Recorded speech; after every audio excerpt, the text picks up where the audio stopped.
হযরত আবু হুরায়রা রাদিয়াল্লাহু তাআলা আনহু থেকে বর্ণিত, তিনি রাসূলুল্লাহ সাল্লাল্লাহু আলাইহি ওয়াসাল্লামকে বলতে শুনেছেন, বনী ইসরাইলের মধ্যে 3 জন লোক ছিল। একজন শ্বেত রোগী, একজনের মাথায় টাক, আরেকজন অন্ধ। মহান আল্লাহ তাদেরকে পরীক্ষা করতে চাইলেন, কাজেই তিনি তাদের নিকট একজন ফেরেশতা পাঠালেন। ফেরেশতা মানুষের রূপ ধরে প্রথমে শ্বেত রোগীটির নিকট আসলো এবং তাকে জিজ্ঞেস করল, কি তুমি সবচেয়ে ভালোবাসো?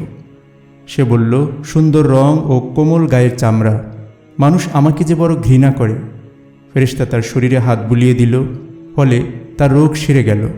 তাকে সুন্দর ও কোমল গায়ের রং দান করা হলো। অতঃপর ফেরেশতা তাকে জিজ্ঞেস করল, কোন ধরনের সম্পদ তোমার নিকট সবচেয়ে প্রিয়? সে জবাব দিল, উট। অতএব তাকে একটি গাভীন উটনি দেয়া হলো। তখন ফেরেশতা বলল, এতে আল্লাহ তোমার জন্য বরকত দান করুন। এরপর ফেরেশতা টাকওয়ালার নিকট গিয়ে বলল, তুমি কি সবচেয়ে বেশি ভালোবাসো? সে বলল, সুন্দর চুল ও আমার এ রোগ যেন সেরে যায়। মানুষ আমাকে যে বড় ঘৃণা করে। ফেরেশতা তার মাথায় হাত বুলিয়ে দিল, সাথে সাথেই তার মাথার টাক সেরে গেল। তাকে সুন্দর চুল দেয়া হলো। অতঃপর ফেরেশতা জিজ্ঞেস করল, কোন ধরনের সম্পদ তোমার নিকট সবচেয়ে প্রিয়? সে জবাব দিল, গাভী। অতঃপর তাকে একটি গর্ভবতী গাভী দেওয়া হলো এবং ফেরেশতা বলল, এতে আল্লাহ তোমার জন্য বরকত দান করুন। অতঃপর ফেরেশতা অন্ধের নিকট গেল এবং তাকে জিজ্ঞেস করল, কি তুমি সবচেয়ে ভালোবাসো? সে বলল, আল্লাহ যেন আমার চোখের দৃষ্টিশক্তি ফিরিয়ে দেন, যাতে আমি মানুষকে দেখতে পারি। তখন ফেরেশতা তার চোখের উপর হাত বুলিয়ে দিল। তৎক্ষণাৎ আল্লাহ তার দৃষ্টিশক্তি ফিরিয়ে দিলেন।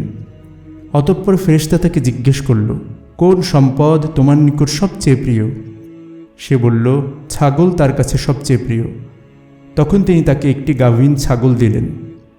অতঃপর লোকদের দেয়া পশুগুলো বাচ্চা দিল, ফলে একজনের উটে ময়দান ভরে গেল, অপরজনের গরুতে মাঠ পূর্ণ হয়ে গেল এবং আরেকজনের ছাগলে উপত্যকা ভরে গেল। অতঃপর ওই ফেরেশতা পূর্বের মতো মানুষের আকৃতি ধারণ করে সেই যে শ্বেত রোগী ছিল তার নিকট এসে বলল, আমি একজন দরিদ্র মুসাফির। আমার সফরের সম্বল শেষ হয়ে গেছে। আজ আল্লাহর দয়া আর তোমার সাহায্য ছাড়া আমার গন্তব্যস্থানে পৌঁছার কোনো উপায় নেই। আমি তোমার নিকট ওই সত্তার নামে একটি উট চাচ্ছি, যিনি তোমাকে সুন্দর রং, কোমল গায়ের চামড়া এবং এত এত সম্পদ দান করেছেন। আমি তাতে আরোহণ করে আমার গন্তব্যে পৌঁছাব। তখন লোকটি তাকে বলল, আমার বহু দায় ও দায়িত্ব রয়েছে, কি করে তোমাকে দিই? তখন ফেরেশতা তাকে বলল, সম্ভবত আমি তোমাকে চিনি। তুমি কি একসময় শ্বেত রোগী ছিলে না? মানুষ তোমাকে ঘৃণা করত। তুমি কি দরিদ্র ছিলে না? অতঃপর আল্লাহ তোমাকে বিপুল সম্পত্তি দান করেছেন। তখন সে বলল, আমি তো এই সম্পদ আমার পূর্বপুরুষ হতে ওয়ারিশ সূত্রে পেয়েছি। ফেরেশতা বলল, যদি তুমি মিথ্যে বলে থাকো তবে আল্লাহ তোমাকে সেরূপ করে দিন যেমন তুমি পূর্বে ছিলে।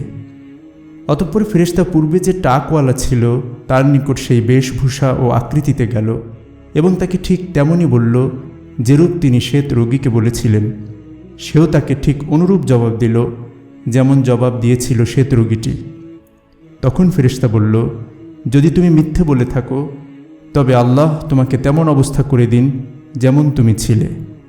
শেষে ফেরেশতা অন্ধ লোকটির নিকট তার আকৃতিতে আসলো এবং বলল, আমি একজন নিঃস্ব মুসাফির। আমার সফরে সকল সম্বল শেষ হয়ে গেছে। আজ আল্লাহর দয়া আর তোমার সাহায্য ছাড়া আমার গন্তব্যস্থানে পৌঁছার কোনো উপায় নেই। তাই আমি তোমার নিকট সেই সত্তার নামে একটি ছাগল চাচ্ছি, যিনি তোমার দৃষ্টিশক্তি ফিরিয়ে দিয়েছেন, যাতে করে আমার গন্তব্যে পৌঁছাতে পারব। সে বলল, প্রকৃতপক্ষেই আমি অন্ধ ছিলাম। আল্লাহ আমার দৃষ্টিশক্তি ফিরিয়ে দিয়েছেন।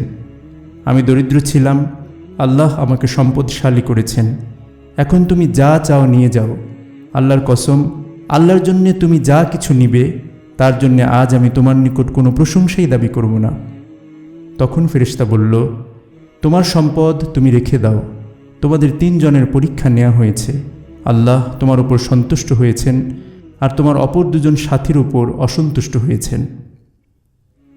এ হাদিস থেকে শিক্ষা পাই, একজন মুমিন হিসেবে আল্লাহর দেয়া অফুরন্ত নিয়ামতের জন্য সর্বদা আল্লাহর কৃতজ্ঞতা প্রকাশ করা উচিত।